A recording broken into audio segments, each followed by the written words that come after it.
What's up, guys? This is the 6th update to the Massachusetts RMV JDM Imports Ban that they're trying to do. We are finding out more and more. We're getting more action rolled into it. Yesterday was the MassDOT Board of Directors meeting with about 6 or 7, maybe 8 of us. A handful of us showed up and spoke in favor of our JDM Imports K vehicles, businesses that are dealing with this. I think it was a pretty good turnout considering that it was noontime on a Wednesday in Boston, like right by the Common. There's like that building where the Park Plaza is, whatever, it's there.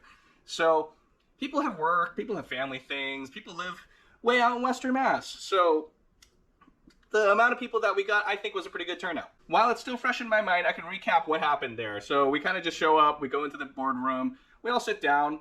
I mean, there's a decent amount of visitors there, but there were still many empty seats. I didn't take any pictures or videos. I think all the directors introduced themselves or something, and then there's a roll call so they can see who's present and whatnot, and then they did some employee recognition stuff. After that, it's the public comment session, and they give you about 2 minutes to talk. You can say whatever you want to say, so it's on public record for the directors, whatever case that you have to plead, whatever. We were there to plead that these vehicles should not be banned, the RMV is not correct, they should reverse their course, whatever they're doing, and how the recent actions of the RMV directly affects me as like an owner, another person as their personal matters, and then of course businesses that are directly affected by their change, and whether or not we can get some answers from them. We were told that all voicemail messages would be played at the meeting, and I believe the emails may be read, and all the people that are there will be heard. So obviously the people that, like, I was there, they can't just skip us, so we were definitely heard. It was agreed that there's 30 voicemails that are pertaining to this RMV actions that they have taken banning these vehicles, and it was agreed that they're going to play one of them. So we only heard one of them, we didn't hear the rest of them. Now, 30 voicemails, 2 minutes each, that is an hour long. I kind of get why they didn't do it, but is that right? No, because those voices weren't heard. I don't know if they'll go back and listen to them, probably not, but at least it's on public record, so we're told. And same with the copies of the emails. Every director was allegedly handed a copy of the emails. We don't know, but are they going to read them? We also don't know. I mean, maybe some of them care and they actually read. So kudos to those guys. William Ellis was there. He's the president of the Massachusetts Association of Auto Clubs. So that's pretty cool how he was there to push for the defense of all of these classic vehicles that may fall under this RMV ban based off of what they're calling Federal Motor Vehicle Safety Standards and short VINs and stuff. So big picture, it's more than just Japanese K-trucks. And that's the dangerous part about this, and this is why we're pushing back. We want to know, where does it actually stop? We want to know why they're doing this. And they have not put out any public information on why they're doing it and whatnot. If you want to see the recording of the live stream, I have a link in the description below. Some people on the Facebook Massachusetts JDM Imports Advocates group have been posting pretty positive sounding responses from their state reps or senators. From State Rep Todd Smola, the 1st Hampton District, they replied to Justin here with a pretty good response about pressing the RMV about the issue with specific points, referencing other laws and whatnot. It seems like they're not going to do anything to revoke at this time, but of course they acknowledge that this could change, and that's why they're all pushing the RMV to deal with the situation and make a decision that could put minds at ease. Another person, Andrew, he reached out to Senator Becca Rausch. The office replied with the last time they spoke with the DOT, they flagged that further guidance would be coming out soon, but they don't have an update yet, so they will have to check back with them. Andrew also got a reply from Representative Brian Murray. Representative Brian Murray is the vice chair on the Joint Committee on Transportation. This is my favorite reply from any representative and senator that I've seen thus far. He's trying to ask the RMV why these vehicles don't meet the Federal Motor Vehicle Standards. While they are exempt, they should not apply to them.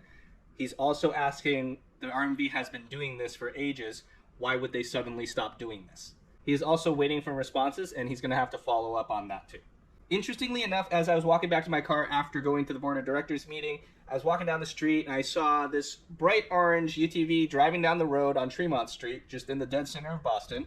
And I was like, oh yeah, of course, they can drive these things around, but we're not allowed to have K-trucks and K-vans or whatever they deem that we can't have because of safety. Once I got back to my car, I noticed they even parked on the sidewalk. So I got a closer look at this vehicle. This vehicle does not have seatbelts that I could see. I was told that they have lap belts, but you know, it's not the typical 3-point safety belt that we have become accustomed to because safety standards have improved since whenever lap belts were phased out. I then peeped that it even has a full-fledged license plate. So that means the RMV is titling and registering this vehicle that was definitely not designed for on-road use, and calling our K-trucks and vans and whatever other things they try to ban not fit for on-road use because they were intended for off-road use. What is the hypocrisy here, man? It doesn't make any sense. But on the bonus side, this thing has power steering. Ooh. So after the meeting, we kind of just grouped up outside and we kind of just discussed what our options are, what we can or cannot do, what we want to do, that kind of stuff. We briefly got to talk with William Ellis from the MAAC. He says there's hope for this. We got to keep pushing. It's actually good that a bunch of us showed up to the meeting ourselves and actually spoke. Plus, in addition to that, seeing what they did with the mass amount of emails. Imagine if we had like 20 of us just show up and give 2 minutes. We would just drag their meeting on. We'd just complain and they'd be like, oh, it's these guys again. Just make them go away, right? Just fix the thing, make them go away. That's our hope right now. So anyways, it seems like reaching out to the state reps and senators are starting to yield some benefits too, because they are hearing many people complain and they're starting to realize, hey, there's something going on. So they're going to stab the RMV, put the screws tight on them and figure out, light a fire under their ass to figure out what is actually going on. Get some answers at least, because we don't have answers. All we know is they pulled the rug out from under us. No forward warning, no public meeting, nothing. And then they just said, oh, surprise, we don't do this anymore, go away. They're unsafe. That's the best we got. Oh, and they have a short VIN. Yeah. The MAAC also has a lobbyist, so they pay the lobbyist to go to the state reps and senators to push agendas like this too. He suggested that we find some residents in the North Shore, I believe around like Beverly or something.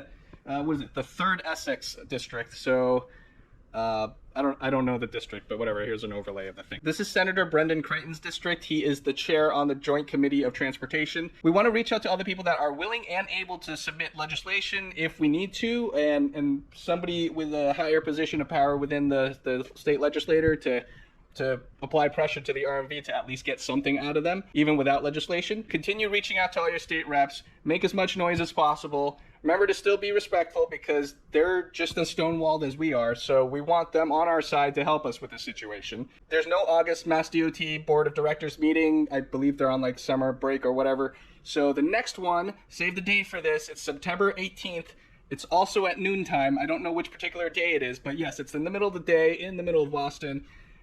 Take some time off, go to the thing. We want to show up with as many people as possible to tell them our little story about how this action affects us, because there's no reason for them to do this. Subscribe for more updates on this situation. If you guys aren't following on the Facebook group, you can join the group if you have Facebook. If not, you'll just get updates like this through my YouTube videos. Leave a comment below if you have any more ideas of what we can do. You can even share your responses if you've reached out to the reps and you've heard back from them, or if you have any new information about like, oh, I was denied at the RMV, whatever you have. Leave a comment below. I'll see you guys next time.